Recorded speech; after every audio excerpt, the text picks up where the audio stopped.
Hello mga kabibig! Welcome back sa ating bagong YouTube channel. Ito ang pinakamaingay na YouTuber sa balat ng YouTube. Ako si Kabibig, maglebak-lebak na tayo with evidence. Ako po, delikado. Delikado ang buhay ni PRRD. Bakit Kabibig? Ang drama mo pala. Ang drama mo talaga Kabibig. Hindi mga kabibig. May pino si Lorraine Mariti Badoy.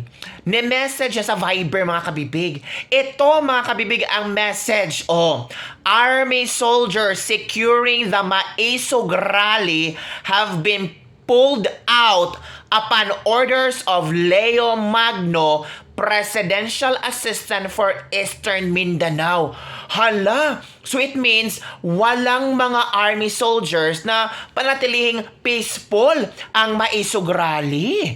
So it means i-connect the dots natin ito. So it means talaga ang gobyerno ni Pangulong Bongbong Marcos ayaw nilang magkaroon ng Maisog rally. So it means totoo pala yun na si Anton Lagdameo ay kinausap si Governor Edwin para hindi mangyari ang Maisog.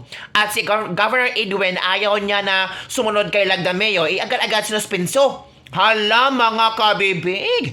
Ito pa ang mga chika-chika. Nasira ang airport, nag-brown out ang buong Tagum, sinuspenso ang governor. Ano ito? Connect the dot mga kabibig. Ano ang iyong pakiramdam dito? Ay, kararating lang pala ni Pangulong Bongbong Marcos. Nako mga kabibig, iba na ang aking nararamdaman sa mga isyong ito. Diba? Naku, kung ganun mga kabibig, delikado pala ang buhay ni Tata Digong. Kasi hindi natin alam mo na ang mga utak ng mga kriminal. At alam mo na ang mga taong galit kay Pangulong Duterte. Ayaw nga nilang magkaroon ng Maisog rally. It's because 100,000 daw di umano ang aaten. Sabi ni Governor Edwin. Hindi lang 100,000, dadami pa daw yan. So, posibleng dodoble ang pupunta sa Maisog rally. Ito na naman ang ilang venue. Tingnan mo ang venue, ang laki mga kabibig. So, natural. It will accommodate a lot of people. And if it will accommodate a lot of people will be listening to those who will be giving their sentiments. And I'm sure, of course, maniniwala sila. Knowing pag Duterte supporters, nako, wala na kayong kawalan dyan. Baka mag 0% si Marcos dyan. Nako.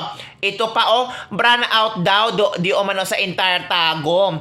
Promise. What a coincidence lang na tonight yung Filipinos not rally, not for sale rally. NGCP and scheduled power interruption affecting Nordico April 14, 2024. At 11:30 a.m., the NGCP Tagum line trip off. Ito daw. At kasama ang Tagum na mawawala ng kuryente. Naku, ano ang iyong reaction dito mga kabibig? Ramdam na mga netizen ba na parang pinipiit, ginigipit si Pangulong Duterte at ang Maisog rally? Sabi naman ni Lorraine Mariti Badoy, diba, tatanga-tanga, mas ginagalit nila ang tao at it will be even more dramatic and heighten this range of the people against this petty power-tripping tyrants. Such idiots, it's like kicking kittens. They make it easy for people to hate them very much. Totoo naman, kung ako pa si Manong Bongbong Marcos, let them do the Maisog rally, di ba? And let my work speak kung paano ko dinala ang gobyerno, di ba? Grabe mga kabibig, Si Duterte naging presidente. Alam niya ang kalakaran ng national security. Kaya pikon na pikon siya sa mga maang-maangan nito. Pero feeling ko, dinadawit niya ang pangalan ni Duterte, si BBM, para maging relevant ngayon sa US. Walang pumapansin. Most favored vassal ngayon, si Kishida kasi. Compare kay Pangulong Bongbong Marcos. Naku, mga kabibig. Ano ang iyong komento tungkol dito mga kabibig na para yatang sabi nila na ang tawag dito ay parang ginigipit ang Maisog rally. Sabi ng isang basher, relevant na nga kasi si kung ano si Duterte. Sobrang irrelevant na need nilang patayin ang kuryente. Oy, talaga bang irrelevant? Baka binaliktad mo day. Relevant pa rin si Duterte kasi pag si Duterte ang magsalita, lahat ng tao ay nako, nakatunganga, nanood sa kanya. Kasi alam ng mga tao, pag si Duterte ang magsalita, may mga pasabog, may mga ibubulgar sa gobyerno ni Bongbong Marcos. And take note, akala nyo ang mga tao ay hindi nagalit? Hala, nagtitimpi lang ang mga tao at isang kusang pagsabog ng isang emosyon, ng isang, delikadong aksyon ng mga tao, baka mapapahanya ba? Ma-wipe out yan. Di ba? Nako, ano itong nangyari sa gobyerno ni Bongbong Marcos? Tuloy ang laban, tuloy ang maisog, laban hukbo ng maisog. Hindi tayo magpapatinag sa mga taong gustong masira ang gobyerno, ang Pilipinas.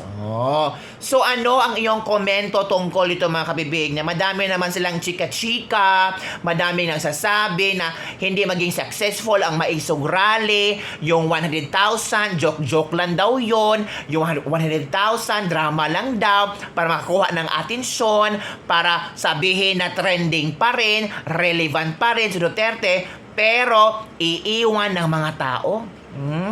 I'm not sure with that. Knowing Mindanao is where Duterte powerful.